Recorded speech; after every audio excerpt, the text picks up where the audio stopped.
નમસ્કાર, આપ જોઈ રહ્યા છો સ્પાર્ક ટુડેનું. સરંભડા અમરેલી નજીકના સરંભડા ગામમાં નદીમાંથી થતી ગેરકાયદેસર રેતી ચોરી સામે સ્થાનિક ગ્રામજનોએ ભારે આક્રોશ વ્યક્ત કર્યો છે. રેતીનું બિનઅધિકૃત ખનન અને વહન અટકાવવા માટે ગ્રામજનોએ જાતે જ એક ડમ્પરને રોકીને પકડી પાડ્યું. આ ઘટના અંગે સ્થાનિકોએ તાત્કાલિક 112 ઇમરજન્સી સેવા અને ખાણ ખનીજ વિભાગને જાણ કરી હતી.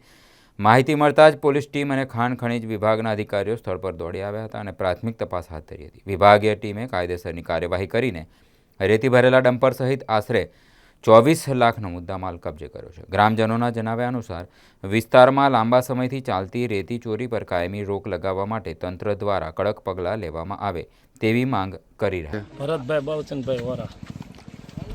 તમારું ગામ સરંભડા. શું બનાવ બન્યો તો અહીંયા? 112 બોલાવી વેકરો નદીમાં ભરવા બાબતથી એટલે પછી ખાન ખનીજ વાળાને બોલાવ્યા. ડમ્પર પકડાયું છે. ડમ્પર ક્યાં ભરાતું હતું? નદીમાં. અને તમે 112 ને ખાણ ખનીજને જાણ કરીને શું કાર્યવાહી આગળ કરી? ખાન ખનીજ પોલીસને બોલાવી. ગાડી અમે વેકરો ભરાતો હતો ખાન ખનીજ લેવું, ઓલા ડમ્પર ભરાતું હતું. અમે ભાડાનું ખેડૂત ભાઈઓ બધા ભેગા થયા અને અમે 112માં ફોન કરેલો, ખનીજ ખાતાવાળાને ફોન કરેલો અને કાયદેસરની કાર્યવાહી પકડાવે.